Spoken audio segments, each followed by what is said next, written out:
Hey everyone, welcome and welcome back to my YouTube channel.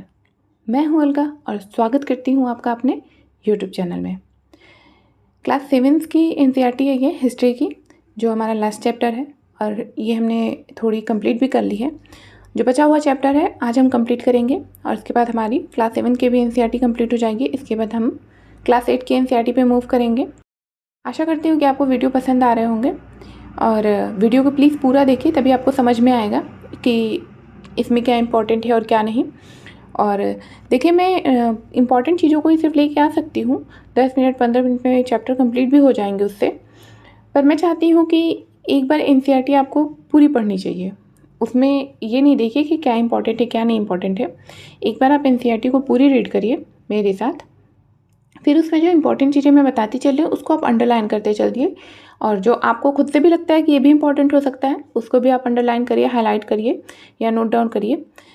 तो first अपनी reading होती है बुक की, वो तो पूरी होनी चाहिए। सेकेंड टाइम में आप उसको हाईलाइट करते चलिए और थर्ड टाइम से आप सिर्फ हाईलाइटेड पार्ट पढ़िए। ये हमारा रिवीजन का प्रोसेस होता है, लेकिन पहली बार में हम हाईलाइटेड चीज़ें नहीं पढ़ते हैं। तो इसके लिए मैं आपको एनसीईआरटी पूरी की पूरी बिल्कुल वैसी ही लेके आती हूँ जैसी है। वो 10 मिनट 15 मिनट के वीडियो में तो एनसीईआरटी कंप्लीट हो जाएगी, बट मैं कुछ इंपॉर्टेंट फैक्ट लेके आ पाऊँगी, इंपॉर्टेंट लाइंस लेके आ पाऊँगी जो आपको समझ में नहीं आएगी। हिस्ट्री वगैरह सब्जेक्ट ऐसे हैं कि ये आपको पूरा पढ़ेंगे आप तभी समझ में आएगी। तो इसके लिए इसको पहली बार तो पूरा ही पढ़िए, मैं आप लोग से यही कहूँगी। तो चलिए ज़्यादा बातें ना करते हुए आते हैं अपने चैप्टर पे और देखते हैं कि यहाँ से हमें क्या क्या इंपॉर्टेंट मिलता है।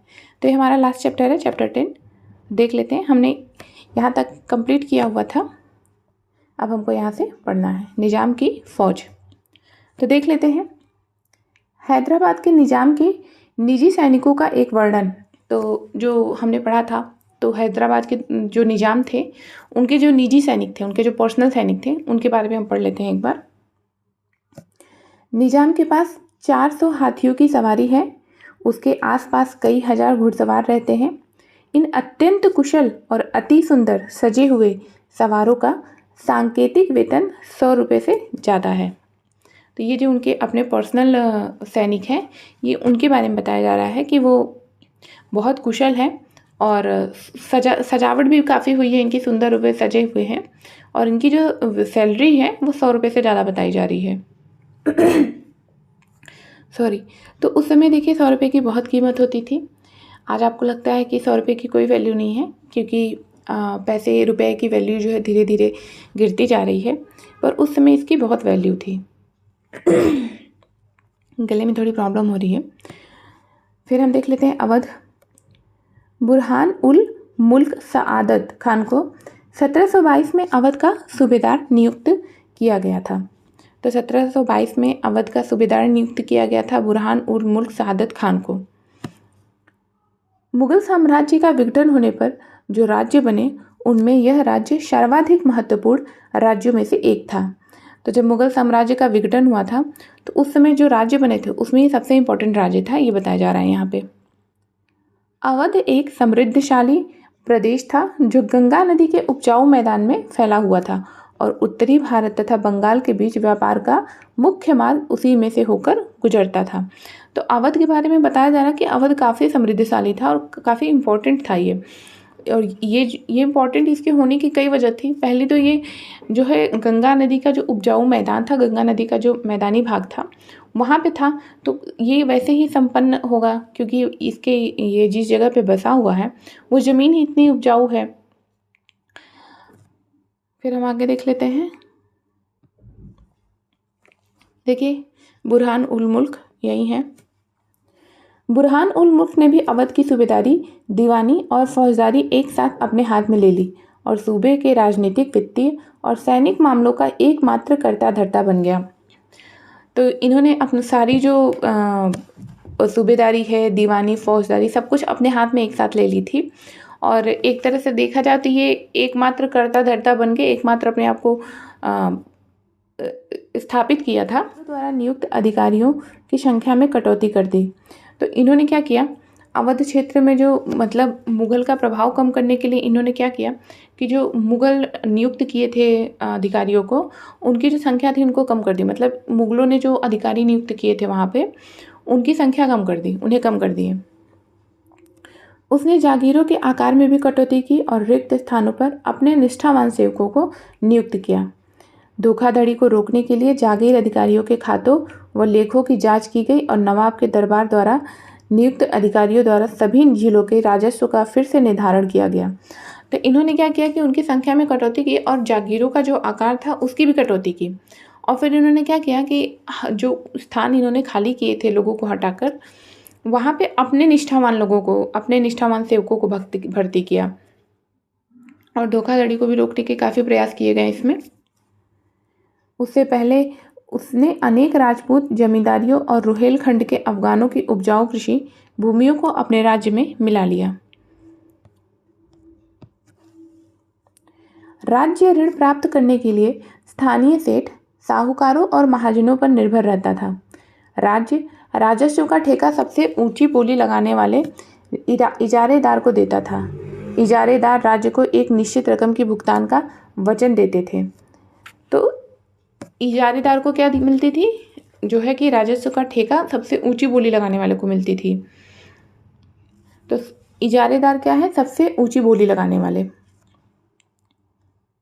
स्थानीय साहूकार राज्य को ठेके की इस रकम के भुगतान की गारंटी देते थे। दूसरी ओर इजारेदारों को कर का मूल्यांकन करने और उसे एकत्र करने की खासी छूट देती गई थी। इन परिवर्तनों के फलस्वरूप साहूकारों और महाजनों जैसे कई नए सामाजिक समूह राज्य की राजस्व प्रणाली के प्रबंध को प्रभावित करने लगे। पहले ऐसा कभी नहीं हुआ था। तो देखिए ये बहुत सिंपल है, आपको बहुत आसानी से समझ में आ जाएगा, इसमें समझाने जैसा कुछ भी नहीं है। तो हम आगे बढ़ते हैं और हम बंगाल को देख लेते हैं। मुर्शिद कुली खान के नेतृत्व में बंगाल धीरे धीरे मुग़ल नियंत्रण से अलग हो गया। मुर्शिद कुली खान बंगाल के नवाब थे, यानी कि प्रांत के सूबेदार के प्रतिनियुक्त थे। तो मुर्शिद अली खान क्या थे, बंगाल के नवाब थे ये। यद्यपि मुर्शिद कुली खान औपचारिक रूप से सूबेदार कभी नहीं बना, उसने बहुत जल्द सूबेदार के पद से जुड़ी हुई सत्ता अपने हाथ में ले ली और हैदराबाद और अवध के शासकों की तरह उसने भी राज्य के राजस्व प्रशासन पर अपना नियंत्रण जमाया। तो वो बहुत देर तक सूबेदार बने नहीं रहे। क्या होता है कि कई बार जब हमें कोई पद मिलता है तो हम सोचते हैं कि हम उससे भी बड़े पद पे जाएं। तो इन्होंने भी ऐसा ही किया, सूबेदार बने रहना ज़्यादा समय तक इन्हें भी नहीं पसंद आया और ये बड़े पद पर जाने के लिए वहाँ की सत्ता अपने हाथ में धीरे धीरे लेने लगे। जैसे उस समय समकालीन समय में जो हो रही थी चीज़ें, बिल्कुल उसी की तरह इन्होंने भी अपना काम किया। बंगाल में मुग़ल प्रभाव को कम करने के लिए उसने बंगाल के राजस्व का बड़े पैमाने पर पुनर्निर्धारण करने का आदेश दिया। अब वो मुग़ल का प्रभाव कम करने की देखिए कोशिश इन्होंने भी यहाँ पे की और बंगाल का जो राजस्व था उसको पुनर्निर्धारण करने के लिए फिर से मतलब पुनर्निर्धारण करने का आदेश दिया। सभी जमींदारों से बड़ी कठोरता से राजस्व नगद वसूल किया जाता था। परिणाम स्वरूप बहुत से जमींदारों को महाजनों तथा साहूकारों से उधार लेना पड़ता था। जो लोग राजस्व का भुगतान नहीं कर पाते थे उन्हें मजबूरन अपनी ज़मीनें बड़े जमींदारों को बेचनी पड़ती थी। तो ये एक देखा जाए तो बहुत कठोर तरीके से शासन किया जा रहा था कि जो जमींदार थे वगैरह थे उनसे जो राजस्व वसूल किया जाता था वो बहुत कठोरता से किया जाता था। मतलब बहुत बहुत क्रूडली बिहेव किया जाता था। जिससे क्या होता था कि जो ज़मींदार है वो महाजनों और साहूकारों से उधार लेने लगे और अगर वो अपना उधार नहीं चुका पाते थे तो फिर उनको अपनी ज़मीन उनको बेचनी पड़ जाती थी मजबूरन। तो इस तरह से काफ़ी बुरी स्थिति में आ जाते थे जमींदार। इस प्रकार 18वीं शताब्दी में बंगाल के एक क्षेत्रीय राज्य बन जाने से जमींदारों में काफ़ी बदलाव आया। राज्य और साहूकारों के बीच हैदराबाद तथा अवध में जो घनिष्ठ संबंध था वह अली वर्दी खान के शासनकाल 1740 से 1756 में बंगाल में भी स्पष्ट दिखाई दिया। उनके शासनकाल में जगत सेठ का साहूकार घराना अत्यंत समृद्धशाली हो गया। तो ये है, आप यहाँ देख सकते हैं अली वर्दी खान का दरबार लगा हुआ है। यदि हम इन राज्यों के अभिलक्षणों पर विहंगम दृष्टि डालें तो हमें उनमें कुछ सामान्य विशेषताएं देखने को मिलेंगी। प्रथम, यद्यपि बड़े राज्य पुराने मुगल अभिजातों द्वारा स्थापित किए गए थे, ये अभिजात कुछ प्रशासनिक व्यवस्थाओं के प्रति संदेहास्पद थे जो उन्हें उत्तराधिकार में मिले थे। विशेषतः वे जागीरदारी व्यवस्था को अत्यंत संदेह की दृष्टि से देखा करते थे। तो इसमें इन लोगों में काफ़ी सारी सिमिलैरिटीज़ थी। अलग अलग जगह पे लोग जो भी ये शासन करते थे, ये किस तरह से शासन को हथियाते थे, कैसे ये उस पर शासन करते थे, इन सारी चीज़ों में बहुत हद तक सिमिलैरिटीज़ हुआ करती थी। कहते हैं ना कि जैसे कि एक जगह कोई कुछ प्रक्रिया चल रही है एक जगह, तो उससे वो सिर्फ वहीं तक सीमित नहीं रहती है, उससे आसपास की जगहें भी प्रभावित होती हैं, आसपास के लोग भी प्रभावित होते हैं और उसका असर आसपास के लोग पे पड़ता ही पड़ता है, वो उसे छूते नहीं रहते हैं। दूसरा, उनके कर प्राप्त करने के तरीके मुगलों से भिन्न थे और ये लोग जो कर प्राप्त करते थे, कर लेते थे, उसका तरीका मुगलों से अलग था। इनका तरीका थोड़ा सा क्रूर था। कर संग्रह के लिए राज्य के अधिकारियों पर निर्भर न रहकर तीनों राज्यों हैदराबाद, अवध, बंगाल ने राजस्व वसूली के लिए इजारेदारों के साथ ठेके कर लिए। इजारेदार वही जो सबसे बड़ी बोली लगाते थे। इजारेदारी की प्रथा जो मुगलों द्वारा पूर्णतः नापसंद की गई थी, 18वीं शताब्दी में समस्त भारत में फैल गई। तो ये प्रथा क्या है, मुगलों को नापसंद थी। मुगल इस प्रथा को नहीं लाए, पर ये लोग इस प्रथा को लेकर आए, पर 18वीं शताब्दी तक ये पूरे भारत में फैल गई। तथापि देहात के उसके प्रभाव में क्षेत्रीय विभिन्नताएं थीं। इन सभी क्षेत्रीय राज्यों में तीसरा सामान्य लक्षण यह था कि उनमें राज्य और धनी महाजनों तथा वणिक जनों के बीच संबंध उभरने लगे। ये साहूकार महाजन लोग लगान वसूल करने वाले इजारेदारों को पैसा उधार देते थे, बदले में प्रतिभूति, जमानत या बंधक के रूप में जमीन रख लेते थे और उनकी जोतों से अपने खुद के कारिंदों के जरिए कर वसूल किया करते थे।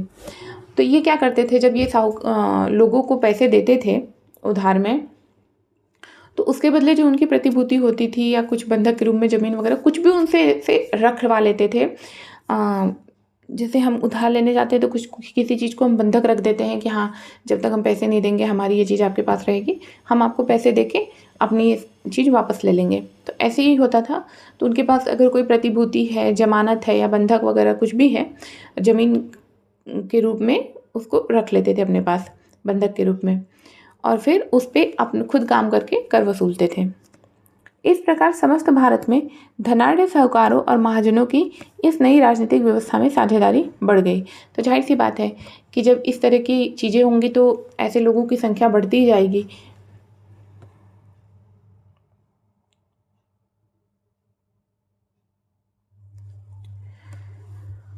कई राजपूत शासकों ने मुगलों का अधिराज्यत्व स्वीकार किया था, लेकिन मेवाड़ एकमात्र ऐसा राजपूत राज्य था जिसने मुगल सत्ता को चुनौती दी थी। राणा प्रताप 1572 में उदयपुर तथा मेवाड़ के बड़े क्षेत्र पर नियंत्रण के साथ मेवाड़ की राजगद्दी पर आसीन हुए।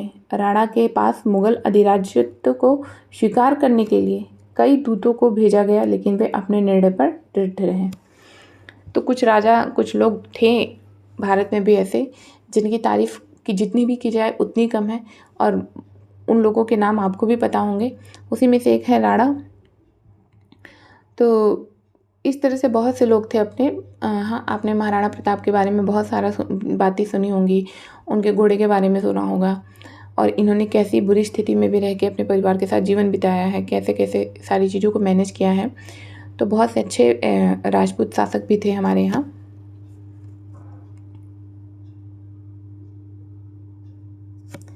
और देखिए, इसे ये पता चलता है कि बहुत से राजपूत राजाओं ने मुगलों का राजत्व है, मुगलों को की अधिपति स्वीकार नहीं की थी, और इसी की वजह से महाराणा प्रताप को बहुत सारी परेशानियों भी उठानी पड़ी थी।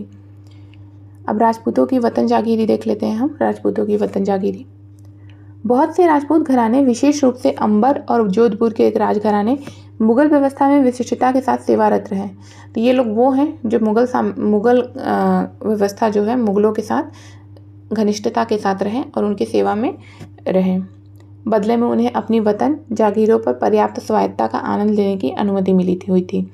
इसके बदले उनको क्या मिलता था, मुग़ल उनको अपना आधिपत्य, अगर वो मुग़लों का स्वीकार कर लेते हैं तो मुग़ल उनको उनकी जो सत्ता है उसमें स्वायत्ता के साथ, मतलब अपनी मर्जी के साथ रहने की अनुमति दे देती है। अब 18वीं शताब्दी में इन शासकों ने अपने आसपास के इलाकों पर अपने नियंत्रण का विस्तार करने के लिए अपने हाथ पांव मारने शुरू किए। जोधपुर के राजा अजीत सिंह ने भी मुग़ल दरबार की कुटीय राजनीति में अपने पैर फंसा दिए। अब ये लोग मुग़ल जो राज्य है, मुग़ल दरबार है, उनकी राजनीति में भी अब ये लोग एंटर होने लगे। इन प्रभावशाली राजपूत घरानों ने गुजरात और मालवा के लाभदायक सूबों की सूबेदारी का दावा किया। जोधपुर के राजा अजीत सिंह को गुजरात की सूबेदारी और अंबर के सवाई राजा जय सिंह को मालवा की सूबेदारी मिल गई। तो यहाँ जोधपुर के राजा अजीत सिंह जो है उनको गुजरात की सूबेदारी मिली और अंबर के सवाई राजा जय सिंह को मालवा की सूबेदारी मिल गई। बादशाह जहानदार शाह ने 1713 में इन राजाओं के इन पदों का नवीकरण कर दिया। उन्होंने अपने वतनों के पास पड़ोस के शाही इलाकों के कुछ हिस्सों पर कब्जा करने की भी कोशिश की। जोधपुर राजघराने ने नागौर को जीत लिया और अपने राज्य में मिला लिया। दूसरी ओर अंबर ने भी बूंदी के बड़े बड़े हिस्सों पर अपना कब्जा कर लिया। सवाई राजा जयसिंह ने जयपुर में अपनी नई राजधानी स्थापित की और उसे 1722 में आगरा की सूबेदारी दे दी गई। तो इस तरह से ये लोग क्या करते थे कि अपने आसपास के जो इलाके हैं उस पर ये कब्जा करना शुरू करते हैं धीरे धीरे, और अपना जो साम्राज्य है उसको बढ़ाने की कोशिश कर रहे हैं। इस पैरे से हमको यही समझ में आ रहा है कि वो अपना जो साम्राज्य बढ़ाने के लिए अपने आसपास की जगहों पे कब्जा करना शुरू कर रहे हैं। तब समय आज के जैसा नहीं था कि आप जहाँ पे हैं वहीं तक सीमित रहिए, आप कब्जा नहीं कर सकते किसी और जगह पे। अभी तो हदबंदी, चकबंदी जैसे काफ़ी सारी चीज़ें हैं, पर उस समय ये सारी चीज़ें नहीं थी, ये सारे कानून नहीं थे, तो लोग कब्जा कर लिया करते थे। 1740 के दशक से राजस्थान में मराठों के अभियानों ने इन राजवाड़ों पर भारी दबाव डालना शुरू किया, जिससे उनका अपना विस्तार आगे होने से रुक गया। पर 1740 के से जो है मराठे जो थे वो रजवाड़ों पर दबाव डालने लगे कि अब आप और विस्तार नहीं कर सकते हैं, और उनका विस्तार वहीं से रुक गया। कई राजपूत सरदारों ने पहाड़ियों की चोटियों पर किले बनाए जो सत्ता के केंद्र बने। व्यापक किलेबंदी के साथ इन भव्य संरचनाओं में नगर, महले, मंदिर, व्यापारिक केंद्र, जल संग्रहण संरचनाएं और अन्य इमारतें होती थी। चित्तौड़गढ़ किले में तालाब, कुंडी, कुएं, बावली जैसे कई जल निकाय थे। तो इन्होंने पहाड़ों की जो चोटियाँ थी वहाँ पे भी जाके इन सारी चीज़ों का निर्माण कराया। ये आप देख सकते हैं चित्तौड़गढ़ किला राजस्थान का, और ये देखिए जयपुर में जंतर मंतर किला। जयपुर के राजा जय सिंह। 1732 के एक फारसी वृत्तांत में राजा जय सिंह का वर्णन है। तो ये एक फारसी वृत्तांत में इनका वर्णन किया गया है, देख लेते हैं क्या है। राजा जय सिंह अपनी सत्ता की चरम सीमा पर थे। 12 वर्ष के लिए वे आगरा के सूबेदार रहे और 5 या 6 वर्ष के लिए मालवा के। उनके पास विशाल सेना, तोपखाना तथा भारी मात्रा में धन संपदा थी। उनका प्रभाव दिल्ली से लेकर नर्मदा के तट तक फैला हुआ था। तो ये फारसी वृत्तांत में राजा जय सिंह के बारे में वर्णन किया गया है। आज़ादी हासिल करना, अब देख लेते हैं। ये देखिए किला। अब सिख के बारे में देख लेते हैं। अध्याय 8 में आपने पढ़ा कि 17वीं शताब्दी के दौरान सिख एक राजनैतिक समुदाय के रूप में गठित हो गए। इससे पंजाब के क्षेत्रीय राज्य निर्माण को बढ़ावा मिला। तो इस तरह से क्या है कि जो सिख हैं वो लोग समुदाय के रूप में जो है राजनीतिक समुदाय के रूप में इकट्ठित होने लगे, संगठित होने लगे, और इससे उनका राजनीतिक जो है प्रभाव बढ़ने लगा। अम्बेर के शासक सवाई जय सिंह ने दिल्ली, जयपुर, उज्जैन, मथुरा और वाराणसी में 5 खगोलीय वेधशालाओं का निर्माण किया। जंतर मंतर के नाम से विख्यात इन वेधशालाओं में खगोलीय पिंडों के अध्ययन हेतु कई उपकरण हैं। मेहरानगढ़ किला, जोधपुर, इमेज आप देख सकते हैं।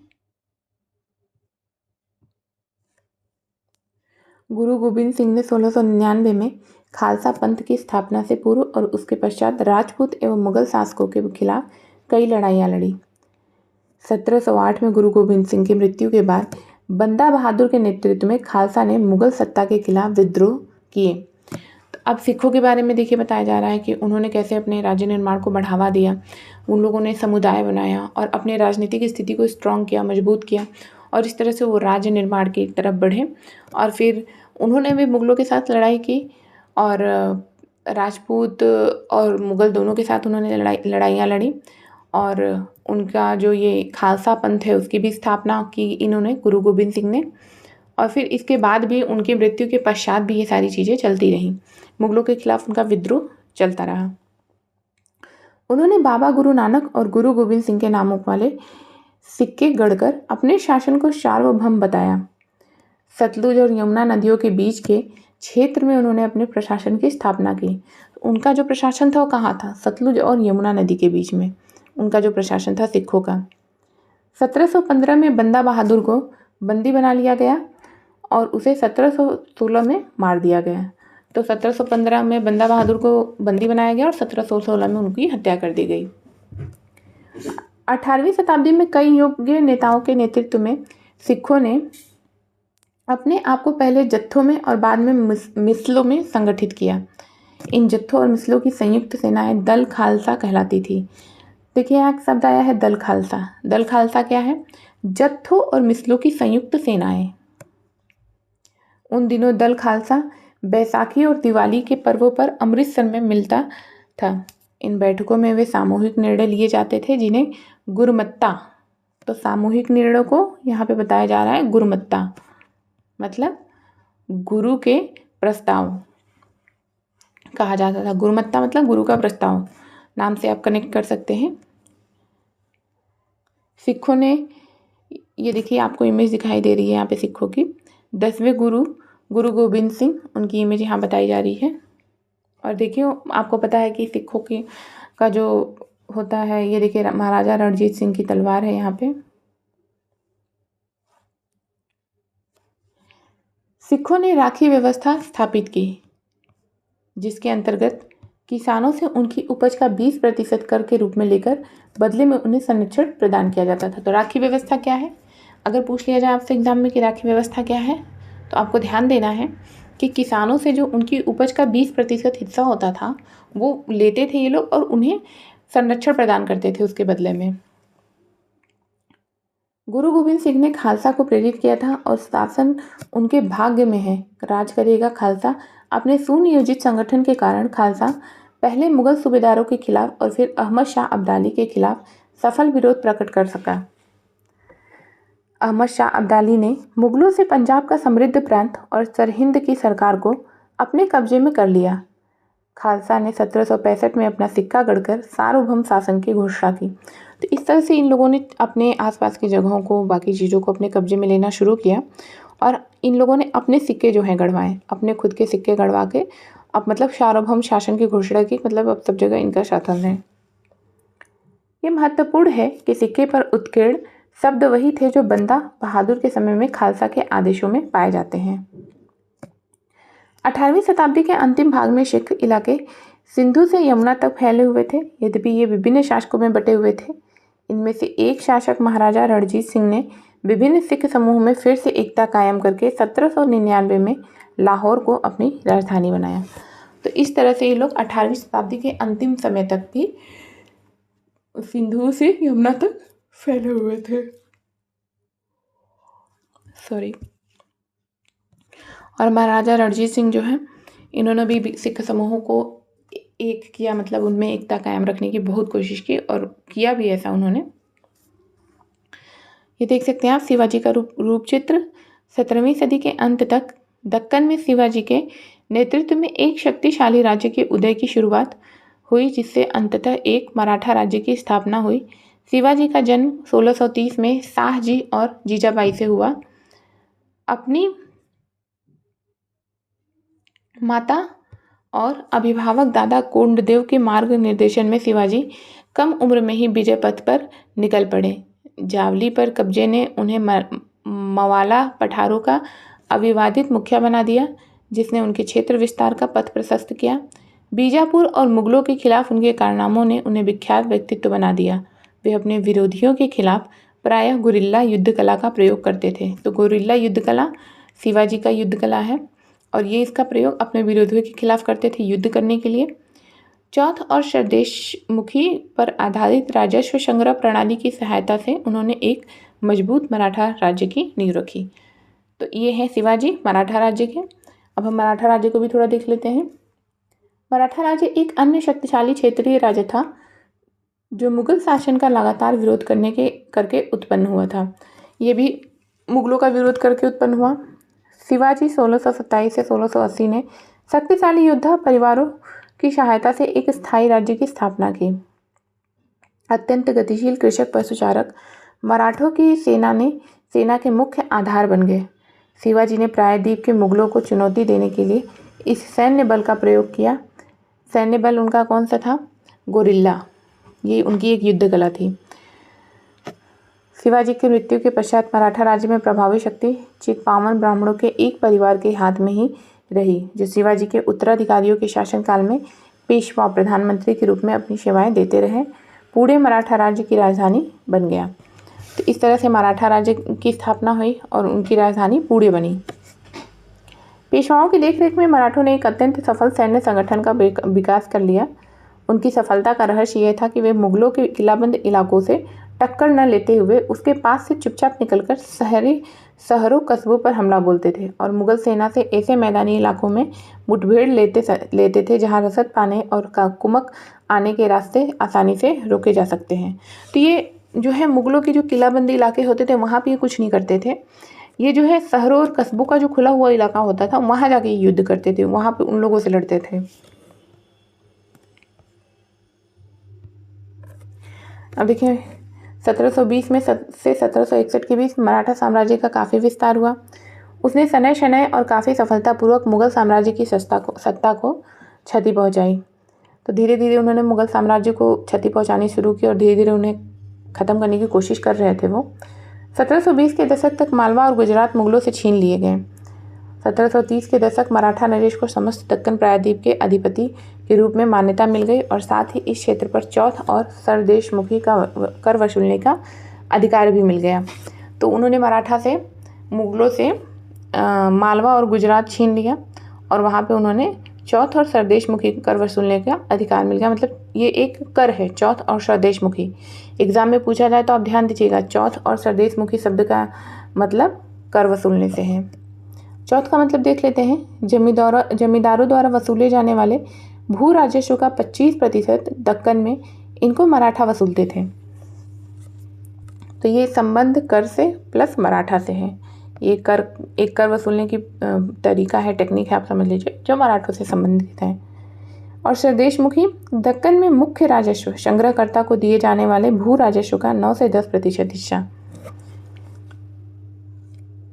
1737 में दिल्ली पर धावा बोलने के बाद मराठा प्रभुत्व की सीमाएं तेजी से बढ़ीं। वे उत्तर में राजस्थान, पंजाब और पूर्व में बंगाल और उड़ीसा तथा दक्षिण में कर्नाटक और तमिल एवं तेलुगु प्रदेशों तक फैल गई। इन क्षेत्रों को औपचारिक रूप से मराठा साम्राज्य में सम्मिलित नहीं किया गया, मगर मराठा प्रभुसत्ता को स्वीकार करने के तरीके के रूप में उनसे भेंट की रकम ली जाने लगी। तो इन लोगों ने भी मतलब अपना प्रसार काफ़ी किया और कर भी वसूले कई तरह के। और मराठा साम्राज्य में जो क्षेत्र सम्मिलित नहीं हुए वहाँ पे अपना जो प्रभुसत्ता स्वीकार करने के लिए उनसे भेंट की रकम ली जाने लगी। साम्राज्य के इस विस्तार से उन्हें संसाधनों का भंडार तो मिल गया, मगर उसके लिए उन्हें कीमत भी चुकानी पड़ी। मराठों के सैन्य अभियानों के कारण अन्य शासक भी उनके खिलाफ खड़े हो गए। परिणाम स्वरूप मराठों को 1761 में पानीपत की तीसरी लड़ाई में अन्य शासकों से कोई सहायता नहीं मिली। तो इन्होंने जो काम किया सबको अपने राज्य में सम्मिलित करने का, अपने साम्राज्य में मिलाने का, इसका भुगतान भी उनको करना पड़ा। और ये तब हुआ जब पानीपत की तीसरी लड़ाई हो रही थी। तो मराठाओं को अन्य जो शासक थे उनसे सहायता नहीं मिली, जिसकी वजह से इनकी हार हुई। अंतहीन सैन्य अभियानों के साथ साथ मराठों ने एक प्रभावी प्रशासन व्यवस्था तैयार की। जब किसी इलाके पर एक बार विजय अभियान पूरा हो जाता था और मराठों का शासन सुरक्षित हो जाता था, तो वहाँ स्थानीय परिस्थितियों को ध्यान में रखते हुए धीरे धीरे भू राजस्व की मांग की गई कि कृषि को प्रोत्साहित किया गया और व्यापार को पुनर्जीवित किया गया। तो इस तरह से जब उनका अभियान जो है चलता रहा, ऐसे मराठों का प्रभावी प्रशासन व्यवस्था तैयार हुआ और इस तरह से क्या हुआ कि वो धीरे धीरे अपने व्यापार को पुनर्जीवित करने की कोशिश करने लगे। इसे सिंधिया, गायकवाड़ और भोसले जैसे मराठा सरदारों को शक्तिशाली सेनाएं खड़ा करने के लिए संसाधन मिल सके। तो ये लोग अपने जो है सेनाएं खड़ी करने के लिए संसाधन तो चाहिए ही, तो उसके इस तरह से उनको संसाधन भी मिल सके। 1720 के दशक में मालवा में मराठा अभियानों ने उस क्षेत्र में स्थित शहरों के विकास व समृद्धि को कोई हानि नहीं पहुंचाई। उज्जैन सिंधिया के संरक्षण में और इंदौर होलकर के आश्रय में फलता फूलता रहा। तो ये सारे जो अभियान चल रहे थे मराठाओं के, वो उस क्षेत्र में स्थित जो शहर थे वो विकास और समृद्धि को कोई हानि नहीं पहुंचा पाए। उज्जैन जो है वो सिंधिया के संरक्षण में था और इंदौर शहर वो होलकर के आश्रय में था, मतलब होलकर के संरक्षण में था। इसलिए वो ग्रो कर रहे थे, वो काफ़ी समृद्ध हो रहे थे धीरे धीरे। ये शहर हर तरह से बड़े और समृद्धशाली थे और वे महत्वपूर्ण वाणिज्यिक और सांस्कृतिक केंद्र के रूप में कार्य कर रहे थे। मराठों द्वारा नियंत्रित इलाकों में व्यापार के नए मार्ग खुले। चंदेरी के क्षेत्र में उत्पादित रेशमी वस्त्रों को मराठों की राजधानी पुणे में लाया। पुणे में नया बाजार मिला। बुरहानपुर पहले आगरा और सूरत के बीच की दूरी पर ही अपने व्यापार में संलग्न था, लेकिन अब उसने अपने वाणिज्यिक भीतरी क्षेत्र को बढ़ाकर दक्षिण में पुणे और नागपुर को तथा पूर्व में लखनऊ तथा इलाहाबाद को शामिल कर लिया। अब ये जो है मराठा जो है उनकी राजधानी तो हमने देखी थी कि पुणे में है, पर अब ये जो है इसको विस्तार दे रहे हैं। तो इनकी जो दूरी थी पहले क्या थी, बुरहानपुर और आगरा और सूरत के बीच में ही अपनी दूरी बनाए हुए थे, व्यापार में बिजी थे। लेकिन अब ये क्या कर रहे थे कि इनका जो व्यापार है, इनका जो वाणिज्यिक गतिविधि है वो भीतरी क्षेत्रों में भी फैलने लगा। जैसे दक्षिण में पुणे और नागपुर को तथा पूर्व में लखनऊ और इलाहाबाद को भी इन्होंने शामिल कर लिया अपने में। बाजीराव प्रथम, जो बाजीराव बल्लाल के नाम से भी जाने जाते हैं, पेशवा बालाजी विश्वनाथ के पुत्र थे। वह एक महान मराठा सेनापति थे। उन्हें विंध्य के पार मराठा राज्य के विस्तार का श्रेय प्राप्त है तथा वे मालवा, बुंदेलखंड, गुजरात और पुर्तगालियों के खिलाफ सैन्य अभियानों के लिए भी जाने जाते हैं। तो काफ़ी इनके ऊपर मूवी भी बनी हुई है, आप लोगों ने देखा ही होगा। तो काफ़ी ब्रेव थे ये। आगे देखते हैं हम।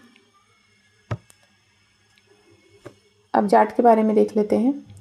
अन्य राज्यों की तरह जाटों ने भी 17वीं और 18वीं शताब्दियों में अपनी सत्ता सुदृढ़ की। अपने नेता चूड़ामन के नेतृत्व में इन्होंने दिल्ली के पश्चिम में स्थित क्षेत्रों पर अपना नियंत्रण कर लिया।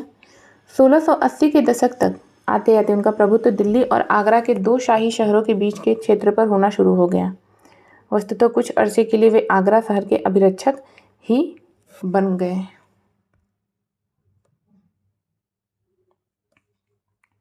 जाट समृद्ध कृषक थे और उनके प्रभुत्व क्षेत्र में पानीपत तथा बल्लभगढ़ और जैसे शहर महत्वपूर्ण व्यापारिक केंद्र बन गए। तो ये जो पानीपत और बल्लभगढ़ का एरिया है वो जाट के संरक्षण में था। उनका व्यापारिक केंद्र भी था बहुत इम्पोर्टेंट। सूरजमल के राज में भरतपुर शक्तिशाली राज्य के रूप में उभरा। 1739 में जब नादिर शाह ने दिल्ली पर हमला बोलकर उसे लूटा तो दिल्ली के कई प्रतिष्ठित व्यक्तियों ने भरतपुर में शरण ली। नादिर शाह के पुत्र जवाहिर शाह के पास 30,000 सैनिक थे। उसने 20,000 अन्य सैनिकों मराठाओं से लिए, 15,000 सैनिक सिखों से लिए और इन सब के बलबूते पर वो मुगलों से लड़ा। तो इस तरह से जाट जो है मुगलों से लड़े। देखा जाए तो समकालीन स्थिति में सभी मुगल से लड़ रहे थे। जाटों की स्थिति सूरजमल के समय पराकाष्ठा पर पहुंची थी, जिन्होंने 1756 से 1763 के दौरान भरतपुर जाट राज्य को आधुनिक राजस्थान में संगठित किया। सूरजमल के राजनीतिक नियंत्रण में जो क्षेत्र शामिल थे उसमें आधुनिक पूर्वी राजस्थान, दक्षिणी हरियाणा, पश्चिमी उत्तर प्रदेश और दिल्ली शामिल थे। सूरजमल ने कई किले और महल बनवाए, जिनमें भरतपुर का प्रसिद्ध लोहागढ़ का किला था इस क्षेत्र में बने सबसे मजबूत किलों में से एक था। तो ये है जाटों के बारे में।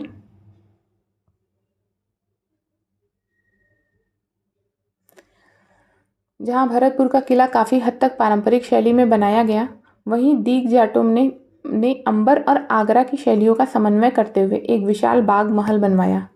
शाही वास्तुकला से जिन रूपों को पहली बार शाहजहां के युग में जोड़ा गया था। दीघ की इमारतें उन्हीं रूपों के नमूनों पर बनाई गई थी।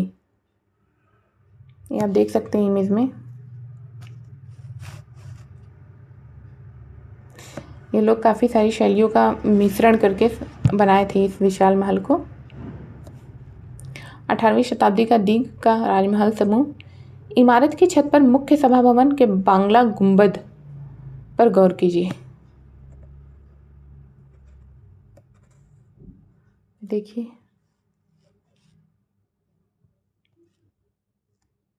अन्यत्र देख लेते हैं हम लोग। फ्रांसीसी क्रांति के बारे में देख लेते हैं हम। 1789 से 1794। 18वीं शताब्दी से में भारत की विभिन्न राज्य व्यवस्थाओं में जनसाधारण को अपनी अपनी सरकारों के कार्यों में हिस्सा लेने का अधिकार नहीं था। ऐसी स्थिति पश्चिमी दुनिया में 18वीं शताब्दी के आखिरी दशकों तक बनी हुई थी। अमेरिकी 1776 से 1781 और फ्रांसीसी क्रांतियों ने इस स्थिति को और साथ साथ अभिजात वर्ग के सामाजिक और राजनीतिक प्राधिकारियों को चुनौती दी। फ्रांसीसी क्रांति के दौरान मध्य वर्गों, किसानों और शिल्पकारों ने पादरीगण और अभिजातों के विशेषाधिकारों के खिलाफ लड़ाई लड़ी। उनका मानना था कि समाज में किसी भी समूह के जन्म सिद्ध प्राधिकार नहीं होने चाहिए, बल्कि लोगों की सामाजिक स्थिति योग्यता पर निर्भर करनी चाहिए। फ्रांसीसी क्रांति के दार्शनिकों ने यह सुझाया कि सभी के लिए समान कानून और समान अवसर होने चाहिए। उनका यह भी कहना था कि सरकार की सत्ता लोगों से बननी चाहिए और जनता को सरकारों के कार्यों में भूमिका अदा करने का अधिकार होना चाहिए। फ्रांसीसी और अमेरिकी क्रांतियों जैसे आंदोलनों ने धीरे धीरे प्रजाओं को नागरिकों में बदल डाला। नागरिकता, राष्ट्रीय राज्य एवं लोकतांत्रिक अधिकारों के विचारों ने भारत में 19वीं शताब्दी के अंतिम दशकों से जड़ पकड़ी। तो ये रही फ्रांसीसी क्रांति। इसमें समझाने जैसा कुछ भी नहीं था। आप देख सकते हैं कि वही सारी चीज़ें हो रही हैं जो अपने यहाँ हो रही थी, जो हमने पीछे देखा चैप्टर में अपने। तो चैप्टर हमारे यहाँ कंप्लीट होता है। आशा करती हूँ कि आपको चैप्टर पसंद आया होगा। वीडियो देखते रहिए, पढ़ते रहिए, मोटिवेटेड रहिए। फिर मिलते हैं आपसे अगले वीडियो में। तब तक के लिए बाय, जय हिंद।